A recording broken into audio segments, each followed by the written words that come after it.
Mr Speaker. I call a member for Swansea. Thank you, Mr Speaker. Take two. Member for Wollongong. Thank you.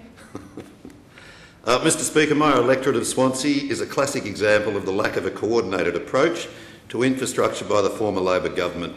Notwithstanding that during the 16 years of unbroken Labor administrations, New South Wales received record receipts inter alia by way of stamp duty on real property transfers, the result of the unprecedented real estate boom across the whole of New South Wales from 1997 to 2003. The only infrastructure upgrade in my electorate of Swansea was to Belmont District Hospital, which upgrade delivered a net outcome of the closure of 14 hospital beds. That's a great result. Build a new attached hospital building at a cost of several $1 million and deliver a net result to the community of a loss of 14 desperately needed hospital beds. Mr Speaker, some 70 years ago our planners had the foresight and vision to provide for a road bypass corridor running from the Pacific Highway Marks Point, now in the city of Lake Macquarie, to the Pacific Highway Adamstown Heights in the city of Newcastle.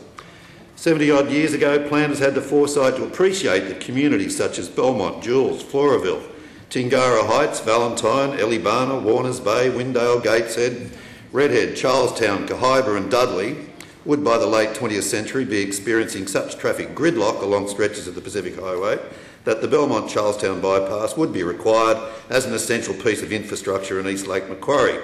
Mr Speaker, sadly those far-sighted planners of some 70 years ago did not see that in 2009 New South Wales planners of far less vision would relinquish the Belmont-Charlestown bypass, thus abandoning each and every one of those communities cited above, both present and future, to a less than substandard major highway and unacceptable traffic conditions. This is a traffic corridor that we as a government must now address and attempt to reinstate. Mr Speaker, there is not a single railway station in my electorate of Swansea. However, many of my constituents travel daily to and from railway stations, stations such as YE and Wyong. These constituents for the last 16 years have had to rely mostly upon private transport due to an almost total lack of public transport. And when they arrive at these railway stations, they have to contend with inadequate parking facilities and monotonously interrupted train timetables. Now, in this regard, I talk mainly of members of communities such as Chain Valley Bay, Catherine Hill Bay, Cairns Wharf, Nords Wharf, Gwandolin, Summerland Point and Mannering Park within our electorate. These are the communities which have been especially ignored for 16 years. Mr Speaker, for 16 years the former Labor government denuded regional utilities such as Hunter Water of funds that were desperately needed for infrastructure upgrades. Regional utilities such as Hunter Water, Mr Speaker, because the former Labor government not only were unable to upgrade its assets and infrastructure such as utilities, were not even left with sufficient funding to carry out regular routine maintenance on infrastructure and assets.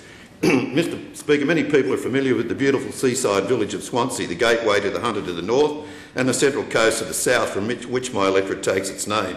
Swansea Channel is the only entry, artery and exit point for water to and from the Pacific Ocean into and from Lake Macquarie, the largest saltwater lake in the southern hemisphere.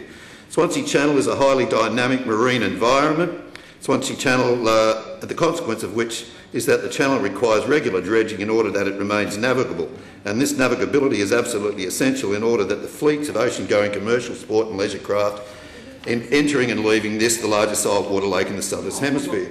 This navigability is essential for the sustainability of the several marinas, yachting and sailing clubs and the myriad of small businesses established within and around the lake.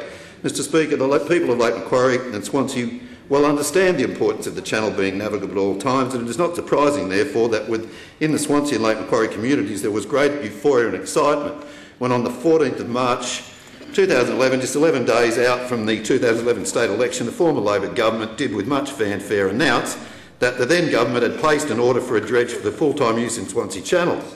Mr Speaker, I'm here to tell you that upon coming to government, I, along with every other member of my electorate, was shattered when it was discovered that no, the dredge for Swansea had never been ordered. Not only had the dredge not been ordered, but the funds for the purchase of the dredge and any dredge had never been approved. But Mr Speaker, not only had the dredge not been ordered, nor the funds approved, the source of the funding for the purchase of the dredge had at no time been unequivocally identified.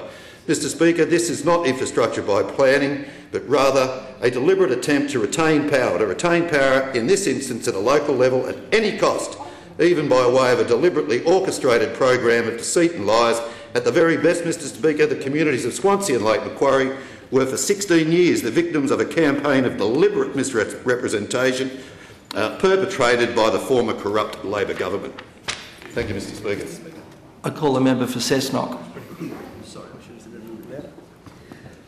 Thank you, Mr Speaker. I rise to speak today of a strange